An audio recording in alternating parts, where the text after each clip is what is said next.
Eterno país do futuro. O país do futuro foi uma expressão cunhada por Stefan Zweig em 1941 que povoou a mente de gerações. Quase todos fomos criados com uma visão otimista do Brasil. E é preciso admitir que sempre que apresentamos algum crescimento, olhamos com esperança para um futuro brilhante. Porém, a realidade é diferente. Há décadas, vivemos presos em uma armadilha de crescimento médio. Precisamos fazer reformas doloridas. Não investir mais, mas investir melhor, sempre avaliando a eficácia das políticas públicas. Por isso, neste painel, vamos discutir como destravar o potencial brasileiro. Afinal, como deixar de ser o eterno país do futuro e nos tornarmos um país do presente? O significado que eu acho que vale reter e que é importante ter em mente é que era a prova provada do fracasso de um modelo de desenvolvimento baseado na ideia de gasto público como motor do desenvolvimento econômico. Inflação, pintura de papel como financiamento aceitável do desenvolvimento econômico, este, por sua vez, impulsionado pelo gasto público de investimento ou de custeio que seja. Portanto, a hiperinflação era a prova provada que isso deu errado.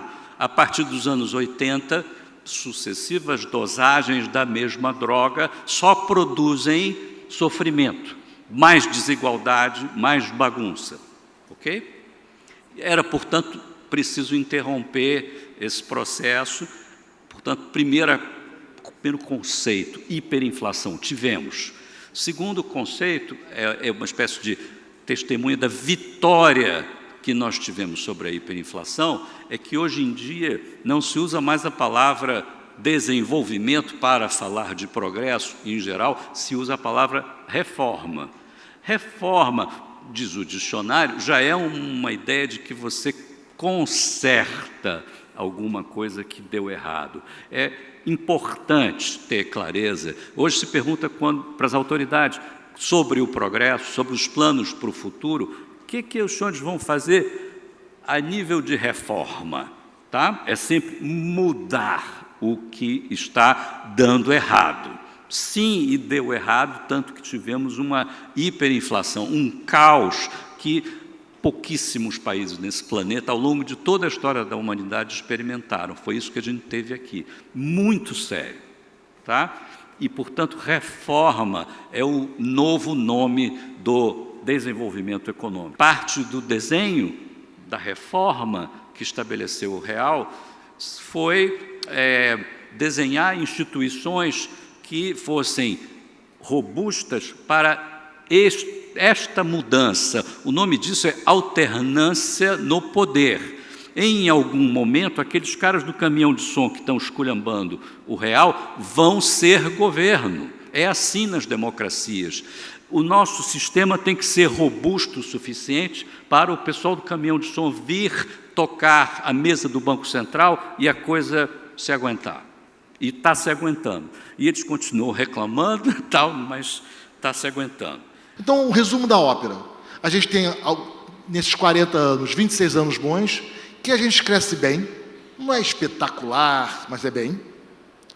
A gente tem muito ano ruim, 14 anos ruins, e os anos ruins são mais graves aqui. E o resultado é uma economia medíocre, economia que cresce aí 1% do PIB para o trabalhador. Quando os tempos são muito ruins, a gente faz ajuste.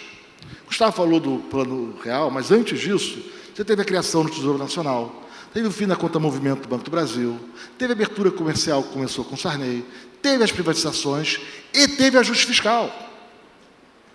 Imenso. O fundo de emergência foi fundamental para aquilo, criou contingenciamento.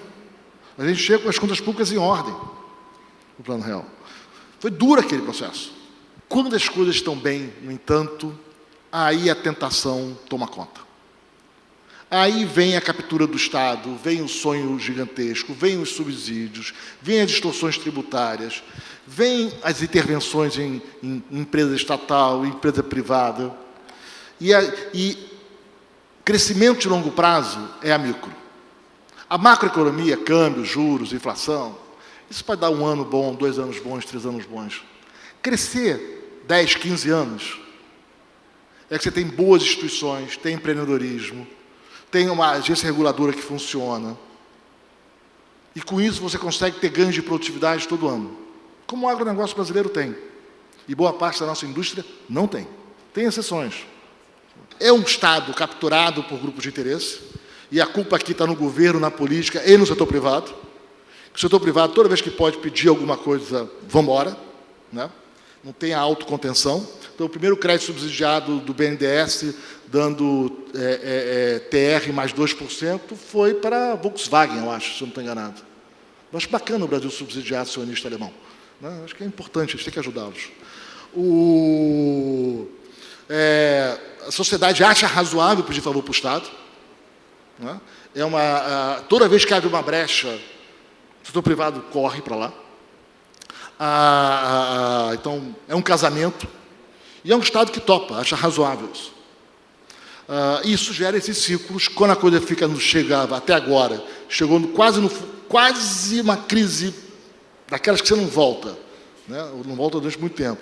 A gente fez reformas para interromper, mas nas facas boas a gente se atrapalha, né? Algumas faces aí desse patrimonialismo é que ele acaba gerando injustiças.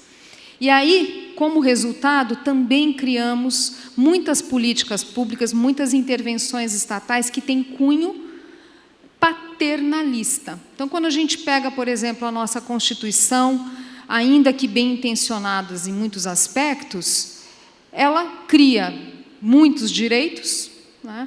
O exercício da cidadania é muito mais do lado dos direitos do que das obrigações do cidadão, trata os indivíduos como hipossuficientes, então o Estado precisa prover tudo porque é uma sociedade hipossuficiente, gera, portanto, um Estado muito mais pesado, e daí a carga tributária tem que ser muito mais elevada, e se você cede para um, você tem que ceder para o outro também. Quando a gente fala, olha, a gente conseguiu ter alguns avanços, mas outros países também, que foi o ponto do Marcos.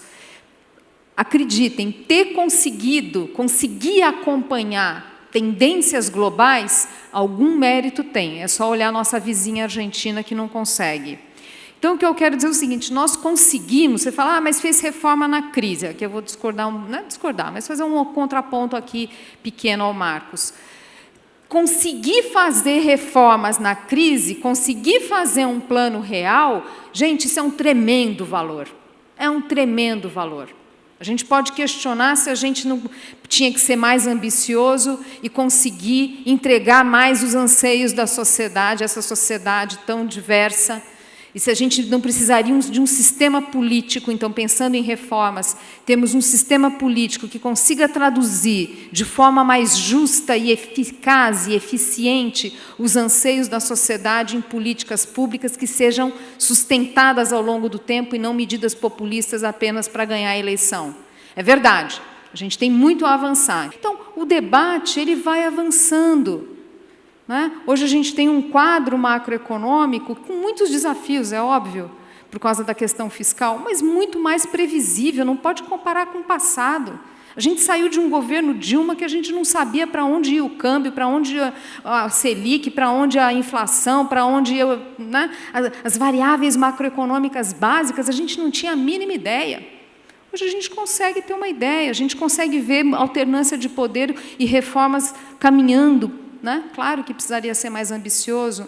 Então, eu vejo alguns elementos de amadurecimento da nossa sociedade e de melhora do debate público que eu acho que são valores importantes para a gente valorizar, que são fatores que dão uma noção de que, olha, alguma coisa tem nova aqui. E mesmo quando a gente olha o desempenho, pegando bem uma coisa mais conjuntural, o desempenho recente da economia, o que a gente observa? A gente tem se surpreendido com os resultados, fruto de impacto acumulativo das várias reformas que a gente teve nas últimas décadas. Você vai fazendo, né, ganhos ali que vão se acumulando. Eu acho que a palavra aqui é uma palavra, assim, uma confiança de que a gente tem jeito. Eu tenho essa confiança. Mas, ao mesmo tempo, uma preocupação muito grande com a lentidão desses movimentos. Eu estou com a Zênia, eu acho que houve um progresso incremental, às vezes invisível mesmo, que foi tomando conta das instituições. Acho que talvez tenhamos sido otimistas demais lá no começo do real, achando que, uma vez estabelecido o vírus, soltou o vírus da responsabilidade fiscal no sistema com a lei de 2000, seria suficiente para que, naturalmente, as instituições e práticas pertinentes ao fiscal se organizassem. E não foi bem isso que aconteceu. Eles, enfim, eles são um órgão legislativo. E não foi o que aconteceu. Os progressos institucionais são visíveis, mas bem menos do que eu gostaria de ver. É uma pena, mas, enfim, isso é para a próxima geração. E crescimento econômico é conhecimento. Isso é um dos dados mais consolidados de economia e desenvolvimento. São novas ideias. As ideias são bens não rivais. Eu tenho uma ideia, o Gustavo copia. O Gustavo tem uma ideia, eu copia. Alguém descobriu que lavar a mão, ter saneamento, reduzia a mortalidade infantil. Os países começaram a copiar. Isso é fim do século XIX, começo do século XX. Todo mundo começou a copiar saneamento. Mortalidade infantil caiu em todo lugar, rico e pobre. Ideias é a maior parte do que explica o crescimento dos países. A gente despreza isso, a gente não valoriza a concorrência, a gente prefere a proteção e o velho patrimonialismo. E eu acho que esse é o maior obstáculo para a gente deixar de ser o Brasil que a gente tem sido há tanto tempo.